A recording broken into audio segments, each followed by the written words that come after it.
What's best, total body or a split routine strength training in menopause? Whether you've lifted weights for years, you've just come across a sculpted vegan workout, or you're doing something labeled for women in menopause on YouTube, not necessarily based on research for women in menopause on YouTube, you may or may not know the answer to the question or to even question the routine that you're following. If you're just doing what you're doing out of habit or falling into line, following somebody who looks good, this episode may get you thinking more about whether your current routine is really serving you. And for those of you who need a routine, it'll help you make a decision before you get started. And hopefully, your routine serves you now and later. That's the best kind of 2-for-1, in my opinion. If you are in our Flipping 50 community, you can probably take a split second to tell me what you think I will say about this. I haven't built 7 12-week programs based 100% on the science of strength training and menopause and 4 additional digital or DVD products prior to that without diving into the science just a little. But it's always worth exploring. Even I am testing my personal results using a different protocol than I'm used to for 4 weeks as I record this in June of 2021. And I'll tell you a little bit more about that at the end. I'm even enlisting some of our community members in our membership in a beta test when I'm finished to learn how they might be affected. Is it a temporary change that's a good stimulus that can still create positive results, even if long term it wouldn't be a good choice? Those are all things I'm looking at. Could it be that we'll want to continue that protocol longer or return to our prior strength training strategy, but have a new level of freshness, even intensity? Those are things we'll look at.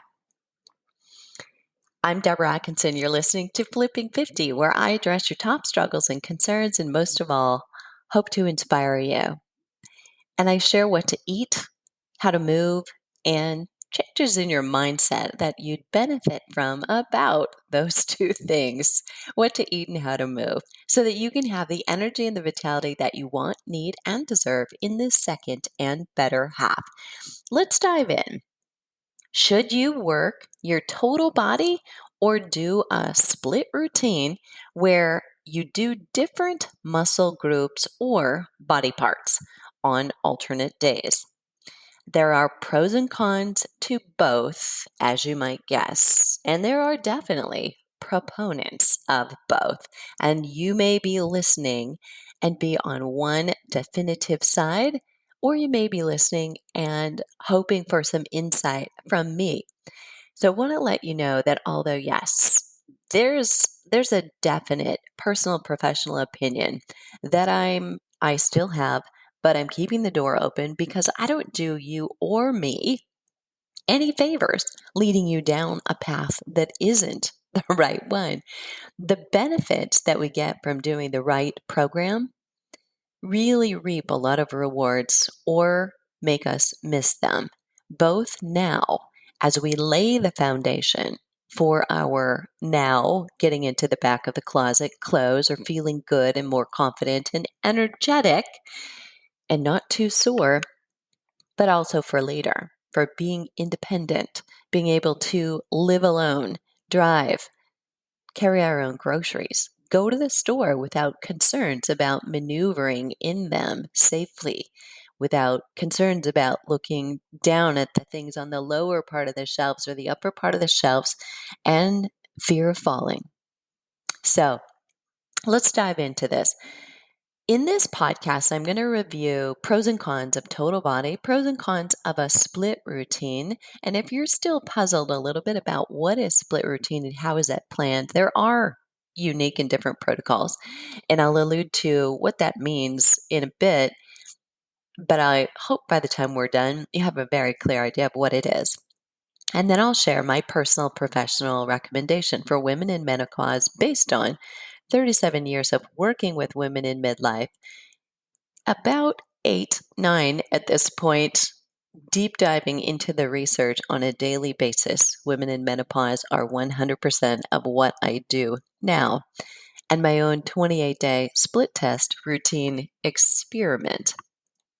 So there's a few terms for the discussion of total body or split routine strength that we need to discuss. Muscle protein synthesis is the mechanism of increasing your lean muscle to overcome muscle protein breakdown. So both on a continuum, if you can see at one end of the street, muscle protein synthesis, that's where you're building muscle, you're building strength, you're building lean. That's where you get your tone and definition.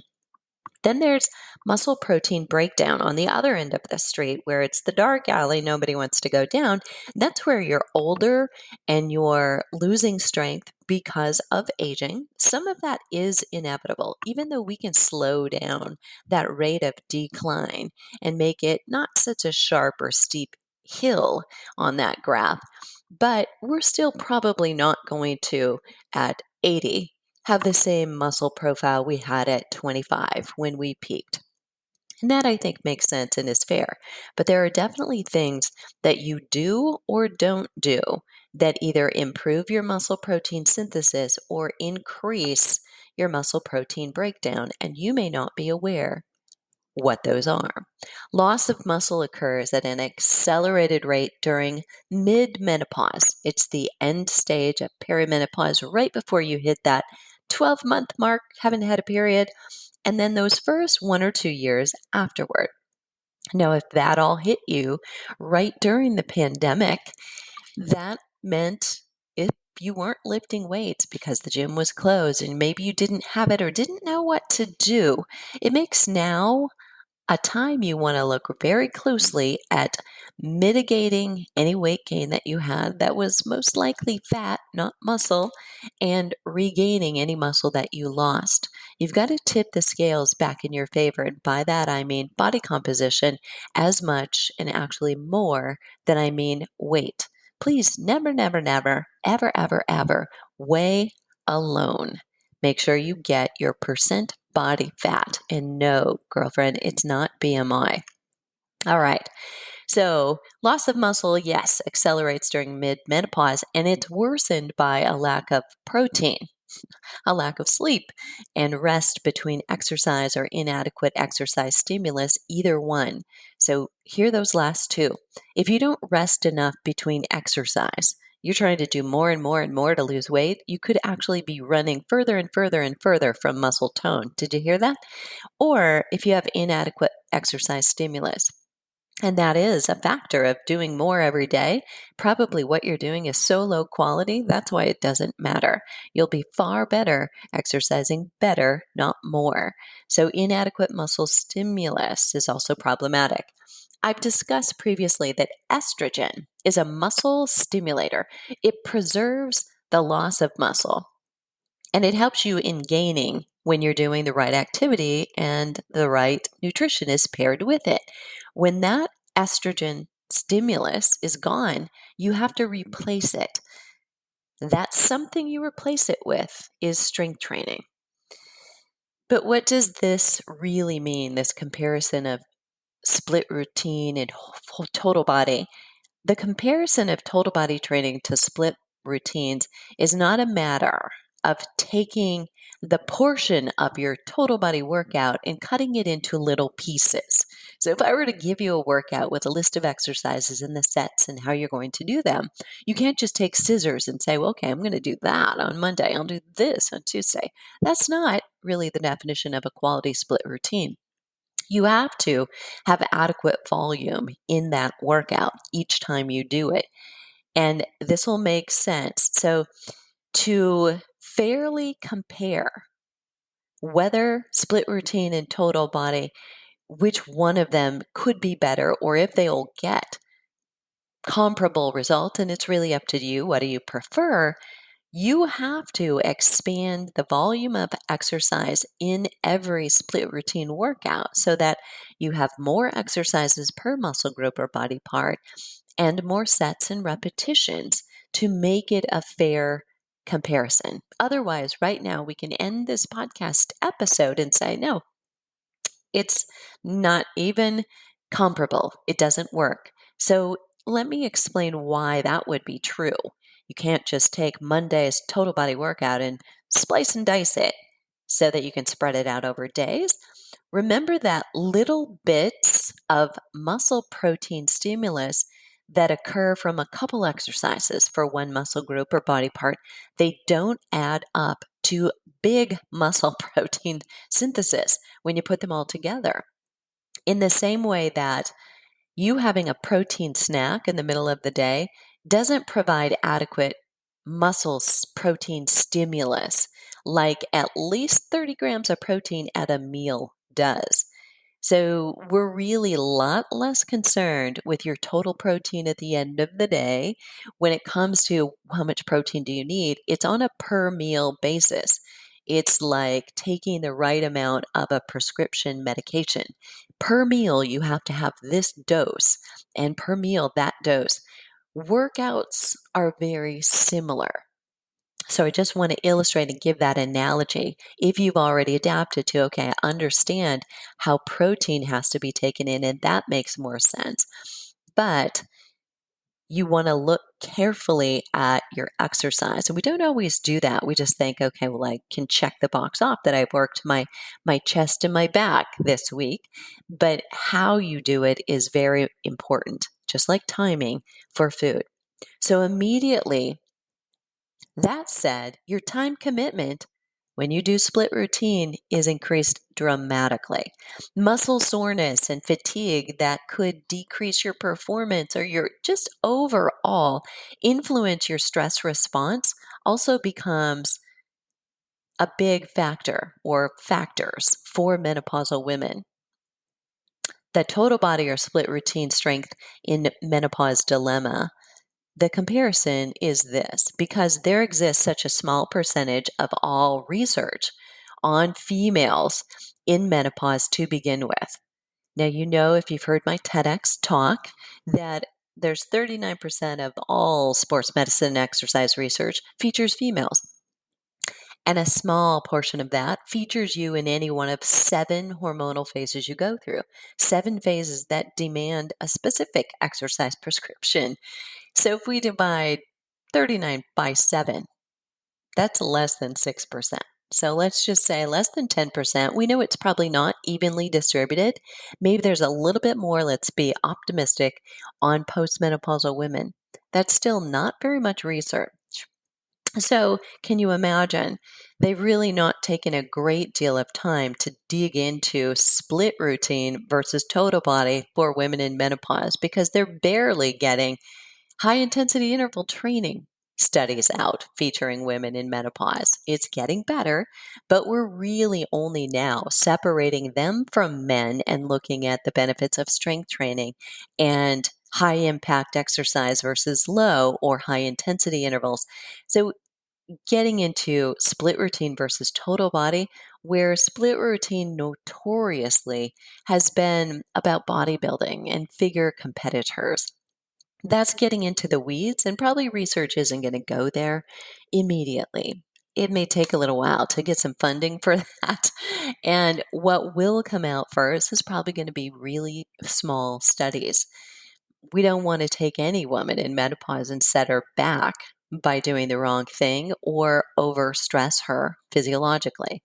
So, that said, I want you to know that this comparison of total body versus split routine is somewhat a hypothesis based on truths and science about menopausal women's response to exercise, specifically strength training, their common hormone imbalances and contributing factors to those, and the flipping 50 after 50 fitness formula for women, as well as looking at the research that exists on split routines versus total body for men, and in some cases a combination of men and women, but they tend to be younger. So I always am using research, whenever possible, that exists on menopausal women. So I want to give you that caveat that what you're getting is my deep dive into each of these pieces and then the coming up with here's my recommendation based on what I'm finding. There's not any research on split routines versus total body workouts in menopause, but I can extrapolate these from our prior research and deep dives. So let's dive into the pros first of total body. And you split routine fans, if you're out there, I'm coming. I'm coming back for you. So hang in there. So, the pros of total body. Total body strength training allows you to maintain greater training intensity doing just a few exercises.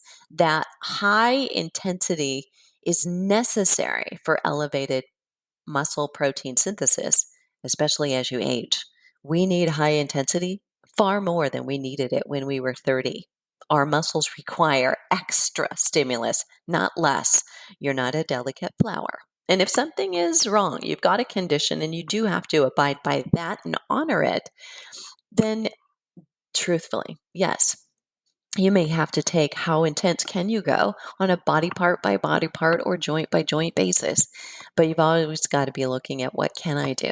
What's the next best thing if I can't do that based on my condition? And I always land at what would be ideal if nothing was wrong? What would be the perfect scenario and schedule?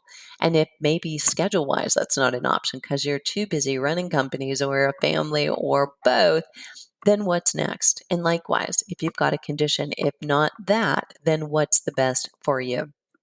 Okay, next up, multiple exercises and sets for the same muscle group could reduce the overall intensity. So, in this pro of total body, I'm kind of throwing in a negative for split routine.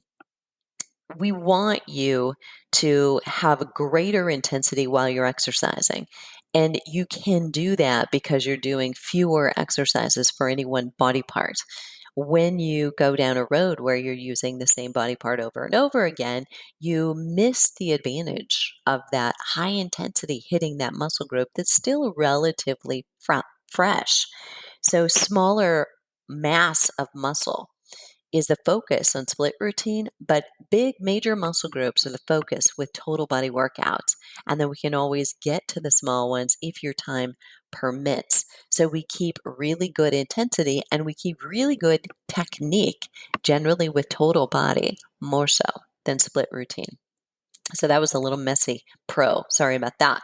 The third one I have for pros is one study shows that there is an 8 times strength and lean muscle gains from total body compared to split routine, while 2 follow-up studies confirmed that but showed much less, not quite as dramatic a difference. But there is some body of research showing that yes, total body wins over split routine. I do have to say that in fairness, a split routine is only as good as the coach, the trainer, the planner of that split routine. And I've seen in my research of digging up programs and looking at other people's programs and how they're doing it, there are some really poor split routines that don't feature the advantages, the pros that I'm about to share with you. So, one of the pros of split routine is the ability to stimulate muscle protein stimulus more times a week is a benefit to overall muscle protein stimulus. But remember, it's got to be planned well. So, the number of exercise has to be expanded. The number of sets and repetitions, that volume has to be planned appropriately. So, there is more muscle protein stimulus that can happen in that session. So, a quick comment on that. I've witnessed that midlife women are very often much more willing to do more strength training, more exercise than they are to consume the adequate protein or essential amino acids specifically that they need every day around their workouts. So, if you optimize that muscle protein synthesis with a workout, but you don't take the advantage of the second step of increasing your protein, you may shoot yourself in the foot because your muscle protein breakdown will happen at a faster rate than your muscle protein synthesis. So, keep that in mind. Now, fairly, to be very fair with that point, those additional strength training workouts actually could work in your benefit. They could be the reminder, what we call the cue in habit change, to consuming more protein, especially if this is your habit already. Say you're already pretty conditioned. It's your habit that you do a strength training workout, and 90 minutes later, which is your sweet spot for muscle protein synthesis, you are used to making a high protein, high quality protein smoothie or another high quality, high protein meal about 90 minutes post. Now remember, that threshold is about 30 grams of protein. If it's your morning meal, I recommend it's 30 to 40 to reach what we now know is much more adequate, especially for women in menopause. And this goes for men as well. So your guys out there also need to be consuming more protein. Now, that's about 90 minutes post, and ideally you're entering the exercise in a fed state, not fasted. Something in your stomach, even if it's half a banana, a smear of peanut butter or other nut butters, that can be important. So if you simply increased the frequency of your strength training, then naturally, if you're already used to having a high protein shake afterward, you may feel like it's time to go protein, and you're doing both resistance training positively and the protein intake positively. You have doubled your muscle protein synthesis over the week. That could work in your favor. But again, remember, the workouts have to be adequate. Okay, next for split routine pros, it's the ability to rest longer between stimulus of same muscle groups. That was at least once one of the pros of split routine. But that only happens if you're planning wisely. As I mentioned before, some of the split routine programs that I looked at were not planned well at all. There was only 48 hours between stimulating the same muscle group again. That kind of defeats the whole point of split routine. So, not ideal. But you also want to know that for adults over 40, generally greater recovery time is much more widely, not always applied, but much more widely accepted. 72 hours is already something that is known to benefit performance. If you're sore, you're not getting faster, and yet doing all the work, eating all the protein and the healthy whole food diet otherwise. So unfortunately, in poorly planned split routines that just alternate upper and lower body or feature a lower body 3 days a week, this 72-hour advantage, I never even see it. And in the blueprint for Flipping 50s programs, we apply 72 hours in a total body program. We're not any longer promoting 3 times a week. We never were here because twice a week seems to be the sweet spot for energy expenditure, for lean muscle boosting, and for preventing the adrenal fatigue that is so common for women. So you've got to think, is your workout actually planned, or is it on purpose, or is it that you're an accidental exerciser? So, like anything, your plan is as good as the coach or the specialist who's planned it. But a Monday, lower body, Tuesday, upper body, Monday, a lower body, or Wednesday, lower body routine doesn't work. So, you can't just look at, okay, I'm just going to take these exercises and I'm going to split them up here and just rotate and do less each day. You've got to really know, why am I doing this? What rest am I allowing? Generally, recovery is the thing that's thrown under the bus. You know, there have been a lot of interesting programs. So a Monday, Wednesday, Friday lower body program with Tuesday, Thursday alternating chest and triceps, Tuesday back and biceps on Thursday. In that, have we split muscle groups up? Yes. Do we allow adequate recovery? No. So it's really a poor routine, and potentially would lead to more breakdown than build up. Now, there's always a better way to plan, but these are not it. So if you're only blindly following, you may not have applied these principles or known to ask. If you are a group fitness or, online workout junkie, just going to grab them, If you're doing, say, your strength training workouts regularly, you've got those planned, but then you slip into a fun group training workout where the instructor does some muscle conditioning exercise afterward. More is not better. You're probably not allowing your muscles to recover between sessions. If you're going shopping for a workout online, you have to know, what do you need? Take your calendar, plan your calendar and your schedule first, knowing I need strength on this day and here. I need intervals here.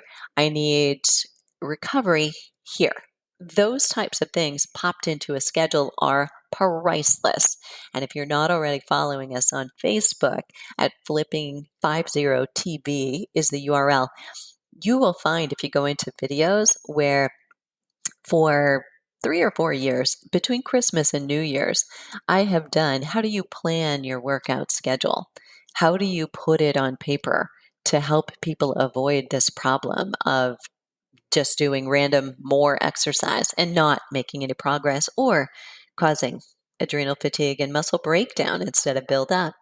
Why is this such an important decision in menopause? Why is this split routine versus total body so important? For women in menopause, volume of training and of recovery have to be both considered in a delicate balance. Now, don't misinterpret that. I did not say you were delicate, listener. In fact, adequate intensity for you now is more important than it was for younger you. Adequate intensity trumps a greater frequency of lower intensity exercise for muscle and bone benefits both to occur. So the message is really, do it less, exercise less, just do it better. And I mean less probably than you're used to doing it, or what you think will actually help get you more progress. The ultimate solution for you, for me, would be arriving at our own personal ideal balance of strength training to adequate intensity while allowing adequate recovery. And that's what informs your personal optimal frequency so that your strength training volume creates the most gains and least losses. You've heard me say this before. Every home should have a smart scale, one that measures your weight and your body fat. That's the feedback, the data telling you what are your daily habits doing? What is your workout, and what is your protein intake and overall eating habits and sleep habits? What are they doing, and how are they affecting your lean muscle mass? Now, they won't tell you your bone density. You should be doing that. If you haven't done one yet, often it's not covered by insurance unless you're a high risk person, at least until you're in your 60s. But once you have the opportunity to do that, you can check that, track that. And sometimes knowing those numbers is just good. It's enough fear.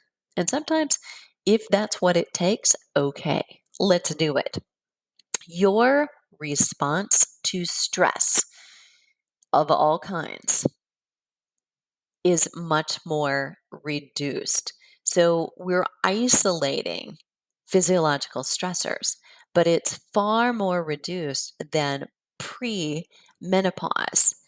So you've got to consider, can I do a split routine workout where I am increasing my time investment? So here's an idea: a split routine that requires about 45 minutes to an hour of strength training on most days of the week, at least 5, a minimum of 4, versus a whole body routine that's 45 minutes or less twice a week, becomes an overwhelming commitment. It increases the need to recover, but doesn't necessarily allow it. Combined with the midlife moments of stress that can be challenging in themselves, it also begins to squeeze out the time for other enjoyable movement like walking or yoga that may reduce your cortisol levels, not to mention making time for interval training more of a challenge, because again, that's another high intensity activity. We've got to really look at physiologically, can you handle that right now? And I don't mean to say to any woman who I know is a strong midlife babe that you're not able to handle something, but you need to know that your physiology right now is much more prone to negative effects of stress. We've got to give it the space so you can be absolutely as strong and resilient and vibrant if you take an entire different path to get there. All right, so what is volume? A volume here being a mix of intensity, meaning reaching muscular fatigue, and frequency. The number of sets and repetition changes your volume. All of that is what informs, say, the weight that you use when we are suggesting, I want you to do 3 sets of 20 repetitions. You'd pick up a very different weight if I wanted you to reach fatigue versus I said, I want you to do 3 sets of 10 repetitions. That would have to be a much heavier weight. So, duration in strength training is not really a thing. I'm asked that a lot. How long should I be strength training? Well, I don't know, right? But you can do a high quality workout in 10 minutes. Now, to flesh out more exercises for more major muscle groups, it probably takes 20 minutes to get a very, very good workout in. 30 minutes, you can do a bit more. And honestly, at 40 minutes, you're starting to push. Maybe that's a little too much.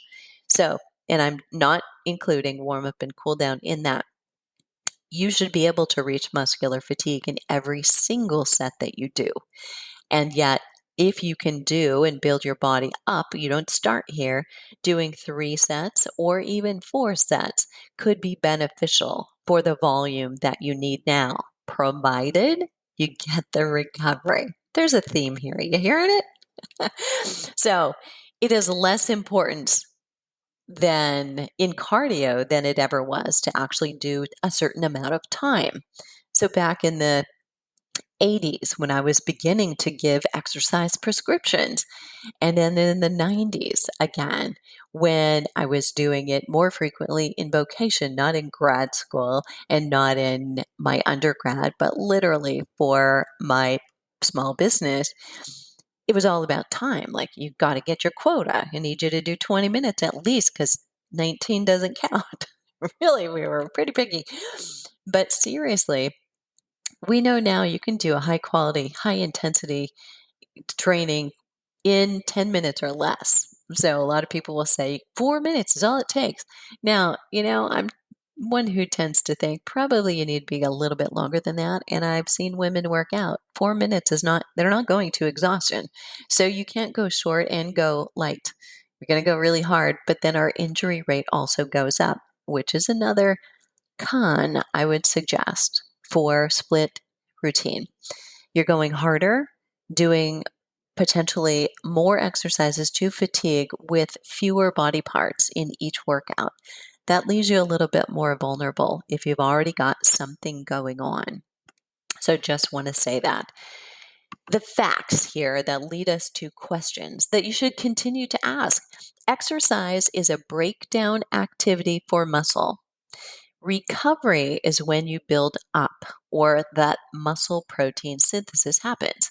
So, the questions in the discussion of total body versus split routine for women in menopause are: what schedule provides adequate stimulus during the training that initiates that muscle protein synthesis during recovery? And what frequency of intense stimulus is optimal for you? What recovery time is required before another quality workout can be done for positive results? And that's something we don't always consider. It's not how soon can I do another workout, like force myself to do it, but what recovery time actually allows you to do another quality workout, not just another muddy, icky, did it, but wasn't that great workout. And how can you optimize your strength for your hormone status and vice versa? So your strength training really either benefits or doesn't. There is no neutral. It's like, oh, that didn't do anything to my hormones. No, it did. It either improved your hormone status, meaning supported your boost of testosterone and growth hormone, supported your decrease of cortisol after the workout, or potentially increased your cortisol and it's not coming down. And that's not a good thing. The pros for both: when you strength training, you get a little boost with blood sugar stabilization. You get some support with insulin sensitivity. Strength training can be a little bit better and easier to manage for women than cardio, even interval training is.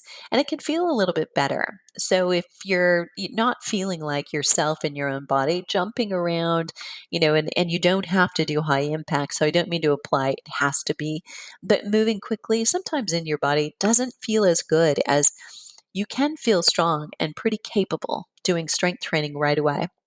And I think that's a pro for no matter how you apply your protocols. So let me share a little bit about my own experience before I wrap up here. My own 28-day split test routine. So my split test is looking something like this: 5 days a week of training, 2 days off. So it's Monday through Friday, and then I'll take the weekends off.